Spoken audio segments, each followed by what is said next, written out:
حضرت ابن عباس رضی اللہ عنہ سے روایت ہے، وہ فرماتے ہیں کہ ایک رات میں نے ام المؤمنین حضرت میمونہ رضی اللہ عنہا کے گھر گزاری۔ اس رات نبی کریم صلی اللہ علیہ وآلہ وسلم انہی کے پاس تھے۔ میرا مقصد رات میں حضور اکرم صلی اللہ علیہ وآلہ وسلم کی نماز دیکھنا تھا۔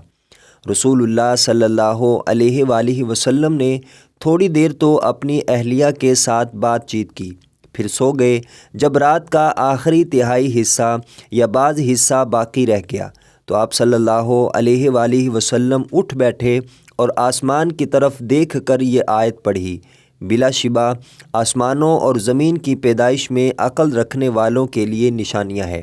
پھر اٹھ کر آپ صلی اللہ علیہ وآلہ وسلم نے وضو کیا اور مسواک کی، پھر 11 رکعتیں پڑھی۔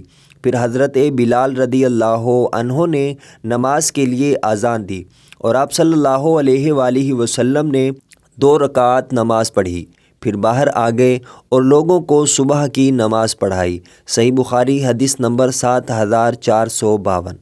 حضرت ابو ہریرہ رضی اللہ عنہ سے روایت ہے کہ رسول کریم صلی اللہ علیہ وآلہ وسلم نے فرمایا: جس شخص نے اللہ کے راستے میں جہاد کیا اور اس کے لیے نکلنے کا مقصد اس کے راستے میں جہاد اور اس کے کلام کی تصدیق کے سوا اور کچھ نہیں تھا، تو اللہ اس کا ضامن ہے کہ اسے جنت میں داخل کرے گا، اگر وہ شہید ہو گیا یا ثواب اور مال غنیمت کے ساتھ اسے وہیں واپس لوٹائے جہاں سے وہ آیا تھا۔